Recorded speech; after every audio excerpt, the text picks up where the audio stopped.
El cuerpo humano es una estructura compleja, donde se llevan a cabo múltiples procesos importantes para nuestra vida.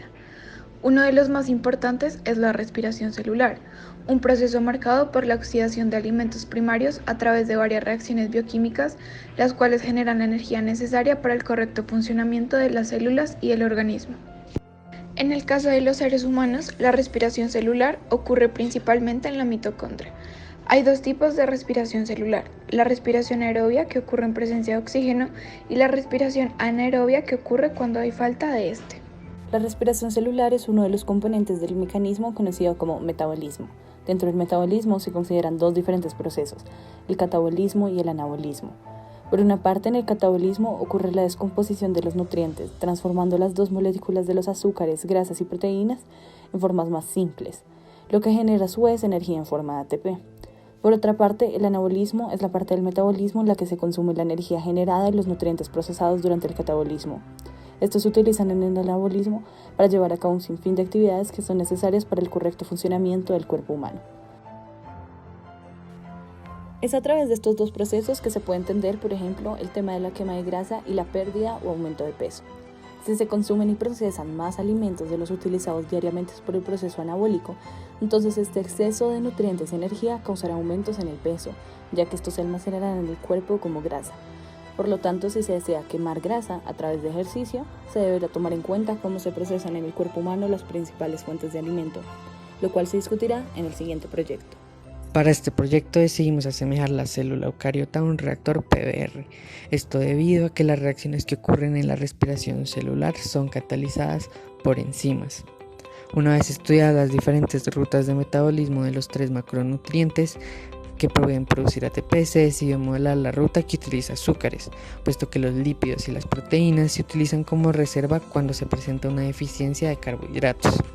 Asimismo, los azúcares son la principal fuente de energía para que el cuerpo humano pueda llevar a cabo sus actividades diarias y son el recurso con el cual se puede producir energía de una manera más rápida y eficiente, ya que comparado con otras rutas que no requieren oxígeno, como la fermentación, solo se estarían produciendo 2 ATPs en comparación con la respiración celular de carbohidratos, que se estarían produciendo 36 ATP.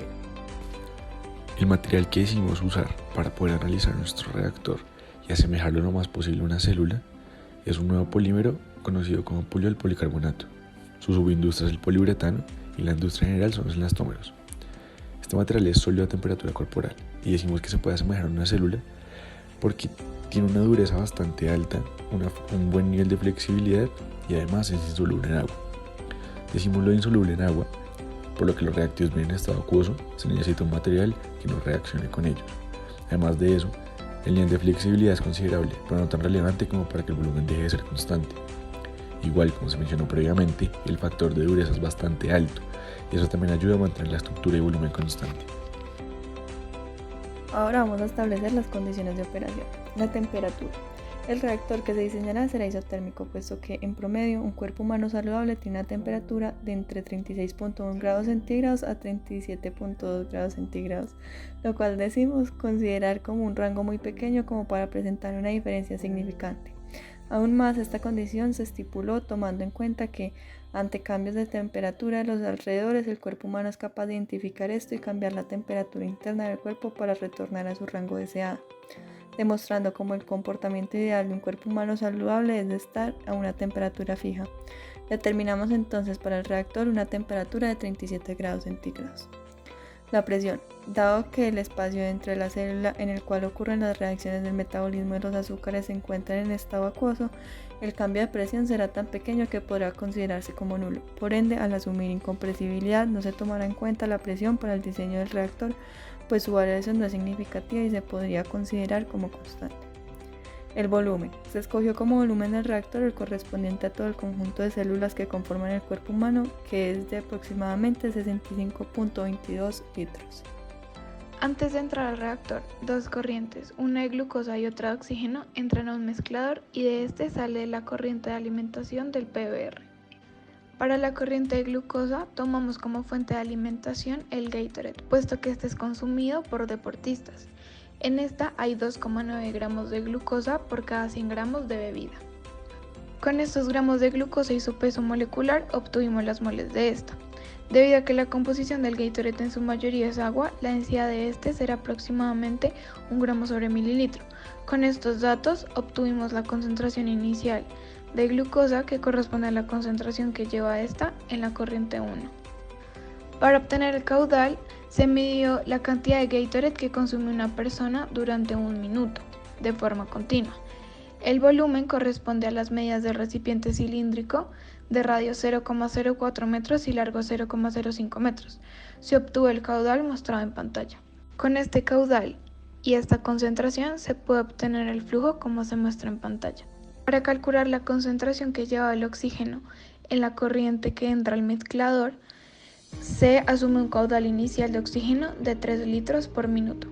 Con la densidad del oxígeno diatómico y el peso molecular obtuvimos el flujo de entrada del oxígeno. Siguiendo la ecuación de que la concentración de B es igual al flujo de B sobre el caudal, se obtuvo la concentración de oxígeno en la corriente que entra al mezclador. Ahora, para obtener la concentración de glucosa en la corriente que sale del mezclador, se da por la siguiente reacción. Esta corresponde a la concentración total por la fracción molar de A. Se sigue el mismo procedimiento para el oxígeno, en donde la concentración de oxígeno en la corriente que va a entrar al PBR es igual a la concentración total en dicha corriente por el flujo de B sobre el flujo total, que correspondería a la fracción molar de B.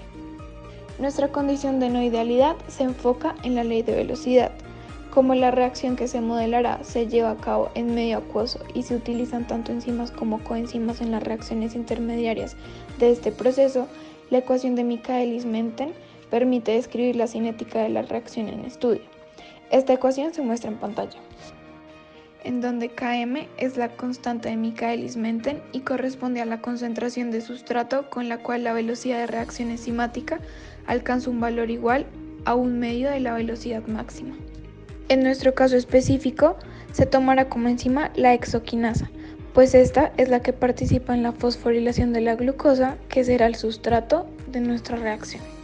La simulación del reactor PBR isotérmico se realizó por medio de la herramienta MATLAB. Con este software se obtuvieron los perfiles de concentración y conversión a lo largo del reactor, es decir, a lo largo del peso del catalizador del reactor. El perfil de conversión muestra que la conversión a la salida del reactor es de 20.57%.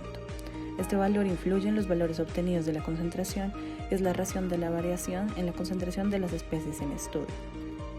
En cuanto al perfil de concentración, se evidencia que el oxígeno se encuentra en exceso. De igual manera, se evidencia que los reactivos disminuyen su concentración a lo largo del peso del catalizador, mientras que los productos aumentan dicho valor a lo largo del reactor. La concentración de glucosa, Ca, no varía considerablemente a lo largo del reactor. Esto se debe a que dicho valor es dependiente de la conversión y como se obtuvieron valores bajos de esta, no habrá un cambio tan drástico en la concentración para este reactivo. En cuanto a los productos, dióxido de carbono y oxígeno, se evidencia que la concentración de ambos es la misma a la salida del reactor, esto debido a que estos productos poseen la misma relación estequiométrica. Al final del reactor, las concentraciones de los productos son un poco más altas que la concentración inicial de glucosa, con un valor de 0.0395 molar. Tenemos también el perfil de concentración de reactivos y ATP. Esta figura muestra que al final del reactor la concentración de ATP es de 0.237 molar. Este valor es mayor con respecto a las concentraciones de dióxido de carbono y agua, lo cual corrobora el hecho que en el proceso de respiración celular en presencia de oxígeno se almacena gran cantidad de ATP para que el cuerpo pueda realizar sus actividades diarias. Finalmente, podemos decir que cumplimos satisfactoriamente con los objetivos del proyecto, comenzando por el planteamiento de un marco teórico y revisando la cinética de la reacción para cada una de las 3 principales fuentes, las cuales vienen siendo azúcares, proteínas y grasas. Además de eso, propusimos un mecanismo del metabolismo simplificado de los carbohidratos, lípidos y proteínas y definimos cuál iba a ser el que nosotros íbamos a utilizar. Después determinamos la expresión de la velocidad de reacción, velocidad específica de reacción y el orden de esta, basándonos en el modelo de Michaelis-Menten. Después diseñamos un reactor y establecimos todas las condiciones necesarias para su uso en la industria. Por último, respondimos a la pregunta de ¿qué es entonces la famosa quema de grasa a través del ejercicio? Y esta corresponde realmente a utilizar los lípidos como punto de partida para la respiración celular, reemplazando los carbohidratos que habíamos utilizado nosotros en nuestro mecanismo.